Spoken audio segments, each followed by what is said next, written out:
Back for another edition of Over the Line. Allison Knight also back. Her first time ever being on back-to-back shows. It must mean you're doing something right. It is. It's a big day for me. Very excited. Hopefully you'll be on next week. You can make it a three-peat. That'd be fantastic. Also back on the show, Ronda Rousey. We've talked about her a lot outside of the ring, maybe a little bit too much, doing bikini shoots, being offered weird porn deals.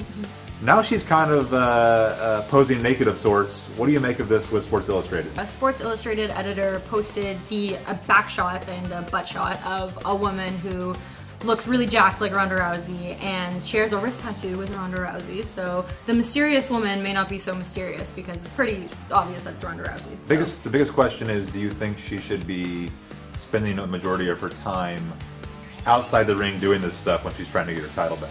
Well, I don't know. I guess maybe she needs something to fall back on if she fails again like that. She had the Entourage movie, so maybe she's got some acting stuff coming up too. Who knows? Yeah, she's taking advantage of it.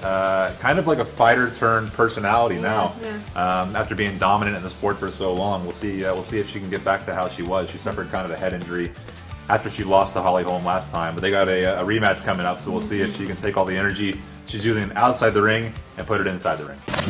Next up, a Major League Soccer story, a bizarre story. I follow the league here in Toronto with Toronto FC. You're a soccer fan. I don't think it matters what you know or don't know about soccer. This story is hard to comprehend. Peter Novak, the former Philadelphia Union coach, was fired a few years ago. Nobody knew why, and now some bizarre details are starting to come out. Yeah, reports are coming out that he was allegedly spanking players, rookie players specifically. Yeah. He was using a sandal and other means, I guess, to get them ready to go somehow. And then he was also making injured players run in the heat without water. So I don't know if that would keep the team in good shape necessarily. Yeah, it might kill somebody, which you don't want to do, Not obviously. The best approach. Yeah, the strange thing, another report said that he actually had allegedly hit the players on the behind so hard that he had to stick his hand in a bucket of ice because his hand was hurting because of it. Yeah. So injuring himself, injuring his team. Yeah, more to come. The union are, I think, countersuing for like $400,000 in legal fees. He, of course, had been fighting his what he would call a wrongful dismissal. Kind of strange times in Philadelphia. The team isn't that good either. Next up, Baseball Hall of Fame voting wrapped up this week. Ken Griffey Jr., he's in. Yep. Mike Piazza, he's in.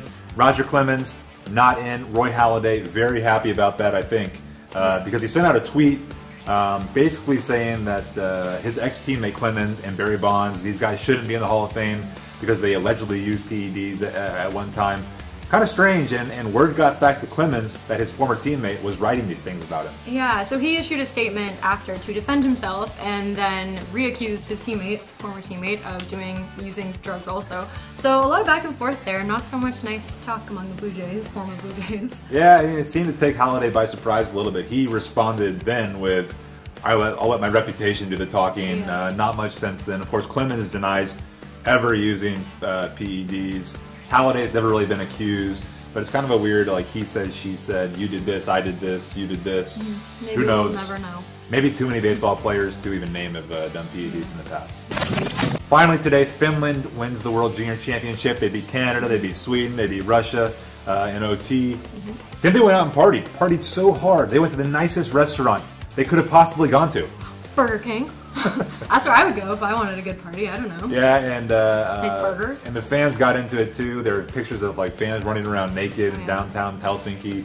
They all gathered outside the national stadium. Something happened with the trophy. Yeah, someone dropped a trophy apparently. I think what it shows is that if Canada's not going to win, because let's be honest, we would go nuts. Canada's probably the only country outside of Finland that cares about the World Junior. So if Canada's not going to win, at least Finland won. Yeah, because they did it upright. We know they're going to enjoy it. That's it for today's show. A lot of stories today, but one major topic. Lots of butts. Ronda Rousey's butt. Finnish people's naked butts. Spanking of butts, allegedly. An MLS coach allegedly spanking butts. Send us home. So for more episodes of Over the Line and for more sports news, visit us at Sunsites Across Canada and canoe.com. Because I've been... I know, I hear about it every day. Don't use that. Don't use that. When you're going through this, don't use that. Don't use that. Don't be like, yeah, really big up here. Say it one more time just to make sure we get it right.